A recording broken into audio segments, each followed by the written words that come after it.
सुनहरे भालू का अंत। रुद्र की सांसें तेज हो रही थीं। उसके सामने खड़ा सुनहरा भालू पूरी तरह गुस्से में लाल हो गया था। उसकी आंखों में जलती हुई अंगारे जैसी चमक थी और उसके पंजे तलवार से भी अधिक तेज थे। वह अपनी पृथ्वी की शक्तियों का इस्तेमाल करते हुए लगातार रुद्र पर हमले कर रहा था। भालू ने जमीन पर अपने पंजे गाड़े और अचानक ही धरती कांप उठी। कुछ ही पलों में मिट्टी और चट्टानें हवा में उठने लगी और तीरों की तरह रुद्र की ओर बढ़ने लगी। रुद्र ने अपनी रहस्यमयी लाल तलवार से उनका सामना करने की कोशिश की, लेकिन कुछ टुकड़े उसकी बाहों और पैरों पर लग गए, जिससे खून बहने लगा। रुद्र ने समझ लिया कि केवल तलवारबाजी से वह इस लड़ाई को नहीं जीत सकता। उसने तेजी से इधर उधर भागकर बचने की कोशिश की, लेकिन सुनहरा भालू उसके हर रास्ते को पहले ही बंद कर चुका था। वह एक शिकारी की तरह आगे बढ़ रहा था, जैसे कि वह रुद्र को वहीं खत्म कर देना चाहता हो। अचानक भालू ने जोर से दहाड़ मारी और अपनी पूरी ताकत से जमीन पर प्रहार किया। धरती दो हिस्सों में बंट गई और रुद्र का संतुलन बिगड़ गया। वह हवा में उछला और भालू ने इसी मौके का फायदा उठाकर अपनी बिजली जैसी तेज गति से हमला कर दिया। उसके नुकीले पंजे रुद्र की छाती के करीब आ चुके थे, लेकिन ठीक उसी क्षण रुद्र ने अपनी तलवार को घुमाकर भालू के पंजे से टकराया। एक जोरदार झटका हुआ और रुद्र भालू के हमले से बचकर पीछे की ओर गिर पड़ा। भालू ने गुर्राते हुए खुद को संभाला और इस बार उसने अपनी सबसे भयानक शक्ति का इस्तेमाल किया, धरती बंधन। जमीन से जड़ें और पत्थर निकलकर रुद्र को जकड़ने लगे। वह अपनी पूरी ताकत से उन्हें काटने की कोशिश कर रहा था, लेकिन हर कटे हुए जड़ की जगह नई जड़ें उगने लगी। रुद्र को लगा कि अब उसकी हार निश्चित है। मानो भालू मन ही मन कह रहा हो, तुम बच नहीं सकते, रुद्र। और भालू की गरजती आवाज गूंज उठी। रुद्र की सांसें तेज हो गईं, लेकिन तभी उसके कानों में आचार्य की आत्मा की आवाज आई। क्या तू अपनी शक्ति का इस्तेमाल अब भी नहीं करोगे, रुद्र? तलवार का इस्तेमाल करना ही पर्याप्त नहीं। लेकिन रुद्र ने आत्मविश्वास से जवाब दिया, नहीं आचार्य, मैं अभी अपनी शक्तियों का इस्तेमाल नहीं करूंगा। ये भालू मुझे रोकने के लिए पूरी तरह से पागल नहीं हुआ है। अभी मैं इसे केवल तलवार से भी हरा सकता हूँ। आचार्य कुछ पल के लिए चुप हो गए। रुद्र की आंखों में विश्वास और दृढ़ संकल्प देखकर उन्होंने कुछ नहीं कहा। अब लड़ाई और भी तीव्र हो चुकी थी।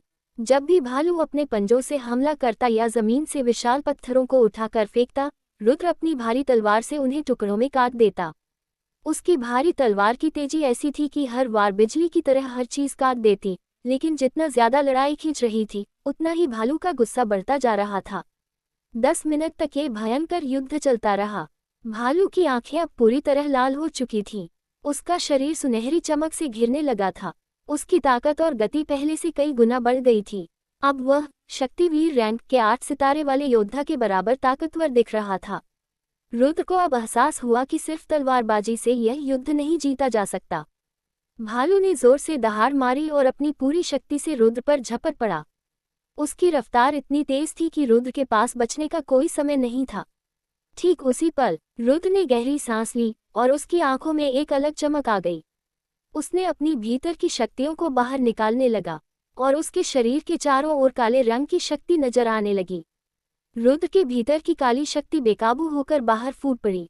जैसे किसी बांध का दरवाजा एक झटके में टूट गया हो, ठीक वैसे ही उसकी शक्ति बाढ़ की तरह पूरे शरीर में फैलने लगी। उसके चारों ओर काले रंग की ऊर्जा उठने लगी, जो उसके शरीर से निकलकर हवा में घुल रही थी। रुद्र का चेहरा शांत था, लेकिन उसकी आंखें अब पूरी तरह काली हो चुकी थीं। उसके चारों ओर उठती काली शक्ति किसी जीवित प्राणी की तरह हिल रही थी। जैसे ही उसकी शक्ति पूरी तरह बाहर आई, उसके शरीर के चारों ओर काले रंग की ऊर्जा नजर आने लगे और साथ ही एक छोटी लेकिन धुंधली काले रंग का बवंडर रुद्र के सिर के ऊपर धीरे धीरे घूमता हुआ नजर आ रहा था। सुनहरे भालू की चमकती आंखों में पहली बार एक हल्का डर झलका। ये वही डर था जो हर तिलिस्मी जानवर को तब महसूस होता है जब वे किसी बड़ी शक्ति के सामने खड़े होते हैं। भालू ने अपने पंजों को जमीन में धंसाया और उसकी सांसें गहरी हो गईं। ये शक्ति इतनी प्रबल, भालू के मन में विचार आया। लेकिन तभी रुद्र के सिर के ऊपर 7 चमकते हुए सितारे प्रकट हुए। ये वही 7 सितारे थे जो उसे शक्तिवीर रैंक के 7 सितारे वाले योद्धा की पहचान देते थे। भालू की आंखों में जो थोड़ी देर पहले डर था, वह अब पूरी तरह खत्म हो चुका था। उसके होठों से एक गहरी गुर्राहट निकली। उसे एहसास हो गया कि सामने खड़ा योद्धा उतना ही ताकतवर था जितना वह खुद। तो तुम बस एक 7 सितारे वाले योद्धा हो, भालू ने मन ही मन सोचा और जोर से गरजा। वह जानवर था, उसे बोलने की क्षमता नहीं थी, लेकिन उसकी दहाड़ ही सब कुछ कहने के लिए काफी थी। एक पल बाद, बिना किसी चेतावनी के, भालू पूरी ताकत से रुद्र पर झपटा। अब रुद्र की रफ्तार पहले से कहीं अधिक तेज हो गई थी। उसकी भारी तलवार अब हल्की नहीं लग रही थी, बल्कि हवा से भी अधिक आसानी से लहराने लगी थी। उसने तलवार को घुमाया और भालू का हमला बीच में ही रुक गया। उनके बीच जबरदस्त टकराव हुआ, जिससे एक शक्तिशाली लहर चारों ओर फैल गई। पास के पेड़ तक इस झटके से झुक गए और झरने का पानी हल्की लहरों में कांप उठा। दोनों योद्धाओं के हमले एक के बाद एक होते गए। रुद्र की तलवार जब जब भालू के पंजों से टकराती, एक काली और सुनहरी चमक हवा में फैल जाती। इस भीषण युद्ध की आवाज जंगल के हर कोने तक पहुंच रही थी। जंगल के दूसरे छोर पर कुछ काले कपड़ों में लिपटे योद्धा किसी को ढूंढ रहे थे। उनके चेहरे कठोर थे, आंखों में गहरी चिंता और डर साफ दिख रहा था। उनके लीडर ने आगे बढ़ते हुए गहरी आवाज में कहा, हमें उसे ढूंढना ही होगा, चाहे जिंदा हो या मुर्दा। अगर हम उसे लीडर के पास नहीं ले गए तो आज कोई भी नहीं बचेगा। ये सुनते ही बाकी योद्धाओं के चेहरों पर भय और अधिक गहरा गया। वे बिना कोई देरी किए जंगल के हर कोने में फैल गए। सूखी पत्तियां उनके पैरों तले कुचल रही थीं और हवा में एक अजीब सा तनाव भर गया था। लेकिन तभी उनके लीडर ने कुछ महसूस किया, ये शक्तियों की लहर। उसने अपनी गर्दन घुमाए और उस दिशा में देखने लगा जहां से शक्तियों की तरंगें आ रही थीं। वहां से एक अजीब ऊर्जा उठ रही थी, इतनी शक्तिशाली कि उसने बाकी योद्धाओं को भी महसूस करवा दी। लीडर ने एक गहरी सांस ली और अपने मन में सोचा, लगता है दो तिलिस्मी जानवर आपस में लड़ रहे हैं। अगर सही से खेला जाए तो हम इसका फायदा उठा सकते हैं। लेकिन जैसे ही उसने ये सोचा, उसके भीतर कहीं एक डर भी उठने लगा। अगर ये लड़ाई इतनी भयंकर है तो क्या हम सच में वहां जाने की हिम्मत कर सकते हैं? लेकिन उसकी लालच ने उसके डर को दबा दिया। उसने अपने योद्धाओं को इशारा किया और तेजी से उस दिशा में बढ़ने लगा जहां रुद्र और सुनहरे भालू का युद्ध चल रहा था। रहस्यमय योद्धाओं का आगमन। जंगल में घना अंधेरा छाया हुआ था। चांदनी भी पेड़ों की घनी शाखाओं से होकर मुश्किल से जमीन तक पहुंच पा रही थी। इसी बीच कुछ काले कपड़ों में ढके योद्धा एक जगह इकट्ठा हुए थे। उनके चारों ओर एक भारी खामोशी थी, जिसे केवल सूखी पत्तियों पर पड़ते उनके कदमों की आवाज तोड़ रही थी। उनका लीडर, जो सबसे आगे खड़ा था, धीरे धीरे आगे बढ़ा और सामने पड़े विशाल शव को ध्यान से देखने लगा। तो यह उत्सव है, उसने बुदबुदाते हुए कहा। उसकी आंखें चमक उठी। वह इस तिलिस्मी भालू को पहचान गया था। यह कोई साधारण जानवर नहीं था। इसकी ताकत एक 7 सितारे वाले शक्तिवीर योद्धा के बराबर थी, लेकिन इसकी असली क्षमता किसी 8 सितारे वाले योद्धा जितनी होती है। उसके होठों पर हल्की मुस्कान आई। इसे इतनी बेरहमी से मारने वाला भी कोई मामूली योद्धा नहीं हो सकता। शायद वह भी परमवीर रैंक का योद्धा हो। लेकिन जैसे ही उसने ये सोचा, उसका चेहरा गंभीर हो गया। पर इससे मुझे कोई फर्क नहीं पड़ता। वह एक बार फिर गहरे विचारों में डूब गया। उसका असली मकसद इस भालू को मारना नहीं था। वह यहाँ किसी और काम के लिए आया था। 15 दिन हो गए, उसने खुद से कहा। 15 दिनों से वह इस जंगल में भटक रहा था। वह एक आदमी को ढूंढ रहा था, लेकिन अब तक उसे उसकी कोई भी खबर नहीं मिली थी। न कोई सुराग, न कोई निशान। अगर वह ऐसे ही खाली हाथ वापस चला गया तो उसके लीडर उसे जिंदा नहीं छोड़ेंगे। अगर मैंने अपना काम पूरा नहीं किया तो वे मुझे मार देंगे। ये सोचते ही उसका पूरा शरीर डर से कांप उठा। वह समझ नहीं पा रहा था कि अब आगे क्या करे। जंगल में चारों ओर अंधकार था, लेकिन उससे भी ज्यादा अंधेरा उसके मन में था। अब सवाल ये था, क्या वह इस अजनबी योद्धा को ढूंढने की कोशिश करेगा जिसने भालू को मारा, या फिर वह किसी भी हालत में अपने असली लक्ष्य तक पहुंचने का प्रयास करेगा।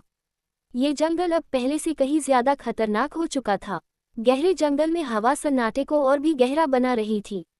घने पेड़ों के बीच वह जगह जहां सुनहरे भालू का विशाल शव पड़ा था, अब एक नया रूप ले रही थी। काले कपड़ों में ढके योद्धा जब वहां पहुंचे और उस तिलिस्मी भालू के मृत शरीर की हालत देखी तो उनका खून जम गया। वे सब सहमे हुए एक दूसरे की ओर देखने लगे।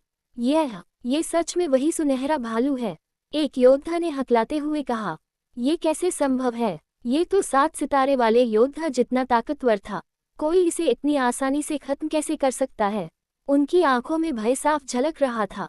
तिलिस्मी जानवरों की ख्याति ही ऐसी थी, वे अपने से उच्च स्तर के योद्धाओं को भी आसानी से खत्म कर सकते थे। वे सब अपने लीडर की ओर देखने लगे। लीडर ने एक गहरी सांस ली और ठंडी आवाज में कहा, डरो मत, अब तो यह मरा हुआ है और चूंकि रात होने वाली है तो हम यहीं रुकेंगे। वह थोड़ा रुका और फिर हल्की मुस्कान के साथ बोला, और ये तिलिस्मी भालू हमारे आज रात के भोजन का हिस्सा बनेगा। योद्धाओं ने अपने लीडर की बात सुनी और सहमति में सिर हिलाया। वे जानते थे कि जंगल में जिंदा रहने के लिए हर स्थिति में ढलना जरूरी था। जल्द ही वे वहां अपना डेरा जमाने लगे। कुछ योद्धाओं ने जल्दी जल्दी तंबू लगाने शुरू कर दिए, तो कुछ ने लकड़ियां इकट्ठा कर आग जलाने की व्यवस्था की। कुछ योद्धा भालू के शव के पास पहुंचे और अपने धारदार हथियारों से उसके मांस को छोटे छोटे टुकड़ों में काटने लगे। इसका मांस सामान्य जानवरों से ज्यादा ताकतवर बनाता है। ये सिर्फ पेट भरने के लिए नहीं, बल्कि हमारी खर्च शक्ति को भी वापस भरने में मदद करेगा, एक योद्धा ने कहा। थोड़ी देर बाद वे भालू के टुकड़ों को लीडर के सामने पेश करने लगे। लीडर ने एक टुकड़ा उठाया, उसकी गंध सूंघी और फिर आग की लपटों में उसे डाल दिया। जंगल के एक छोर पर, इन घटनाओं से बेखबर, रुद्र अपनी गुफा में गहरी साधना में लीन था। ये साधारण साधना नहीं थी, वह खुद को नई ऊंचाइयों तक पहुंचाने की प्रक्रिया में था। शरीर को ताकतवर बनाने के लिए केवल बाहरी शक्ति नहीं, बल्कि आंतरिक शक्ति भी चाहिए। उसकी आंखें बंद थीं, लेकिन उसके शरीर के चारों ओर एक काली आभा लहराने लगी थी। समय का उसे कोई आभास नहीं था। वह दिन रात एक ही स्थिति में बैठा रहा। जब अगली सुबह उसकी आंखें खुली तो उसने महसूस किया कि उसकी ऊर्जा पहले से कहीं अधिक बढ़ गई थी। उसने अपनी मुट्ठी बंद की और हल्का सा दबाव डाला। अचानक उसके चारों ओर हवा में कंपन होने लगा। फिर उसने अपने शरीर से शक्ति को बाहर निकालने की कोशिश की। धर धर धर, अगले ही पल उसके सिर के ऊपर चमक उठी, लेकिन इस बार कुछ अलग था। 7 सितारों की जगह अब 8 सितारे झिलमिला रहे थे। रुद्र के चारों ओर उसकी ऊर्जा का प्रवाह उमड़ रहा था और उसके पैरों के नीचे की जमीन कंपन कर रही थी। उसकी आंखों में हल्की चमक आई। तो अब मैं शक्तिवीर रैंक का 8 सितारे वाला योद्धा बन चुका हूँ। वह मुस्कुराया, लेकिन दूर घने पेड़ों के बीच एक अन्य उपस्थिति जाग उठी। खूनी भेड़िया दल का एक परमवीर रैंक योद्धा ध्यान में बैठा हुआ अचानक अपनी आंखें खोलता है। उसकी आंखों में एक अजीब सी चमक थी, जैसे किसी अज्ञात शक्ति से बंधी हो। उसका चेहरा गहरी गंभीरता में डूबा हुआ था, लेकिन जैसे ही उसने हवा में बहती ऊर्जा को महसूस किया, उसके चेहरे के भाव बदल गए। तो आखिरकार मिल गया, उसकी भारी आवाज गूंजी। उसने झटके में अपनी हथेली हवा में उठाए और एक अजीब सी ऊर्जा उसकी उंगलियों के चारों ओर घूमने लगी। उसकी आंखों में क्रोध था, एक ऐसा क्रोध जो इंतजार के बाद उबल पड़ा हो। रुद्र, वह बुदबुदाया, क्योंकि वह जानता था ये वही शक्ति थी जिसकी उसे तलाश थी। रुद्र से पहले खूनी भेड़िया दल के एक परमवीर रैंक योद्धा का सामना हो चुका था और उस युद्ध में रुद्र ने उसे गंभीर रूप से घायल कर दिया था और खुद भी बुरी तरह से घायल हो गया था। लेकिन वह योद्धा एक बहुत चालाक था। उसने रुद्र की शक्ति का एक अंश अपने पास में रख लिया था, जिसकी वजह से रुद्र जब जब अपनी शक्तियों का उपयोग करता है तब उसे उस अंश की वजह से लाखों लोगों के बीच भी पहचाना जा सकता था। अब जैसे ही रुद्र ने अपनी शक्ति को उजागर किया, वह पहचान लिया गया। कैसे भूल सकता हूँ मैं, वह योद्धा खुद से बड़बड़ाया। उसकी आंखों में जलती हुई आग थी। उसने अपने हाथों को आपस में जोड़ा और उसके चारों ओर एक लाल चमक फैल गई। जंगल की हवा भारी हो गई थी, जैसे किसी भयंकर तूफान का संकेत दे रही हो। तूने हमारे योद्धा और युवा मास्टर को मारा था रुद्र, आज मैं तुझे जिंदा नहीं छोड़ूंगा। एक भीषण गर्जना के साथ उसने अपने स्थान से छलांग लगाई। हवा में उसकी गति इतनी तीव्र थी कि पेड़ों की शाखाएं चीख उठीं। वह जंगल में सिर्फ एक शिकारी नहीं था, बल्कि एक हत्यारा था, और उसका शिकार रुद्र। जब खूनी भेड़िया दल के लोग अपने लीडर को इस तरह से गुस्से में आग बबूला होते हुए देखते हैं, तो सभी लोग भी अपने लीडर के पीछे पीछे तेजी से आगे बढ़ने लगते हैं। जारी आप क्या होगा आगे? क्या रुद्र बच पाएगा एक परमवीर रैंक के योद्धा और 10 शक्तिवीर रैंक के योद्धा से, या फिर आएगा उन सभी योद्धाओं पर भारी जंग? के लिए बनी रहे हमारे साथ Rudra the journey of power, सिर्फ और सिर्फ पॉकेट एफएम पर।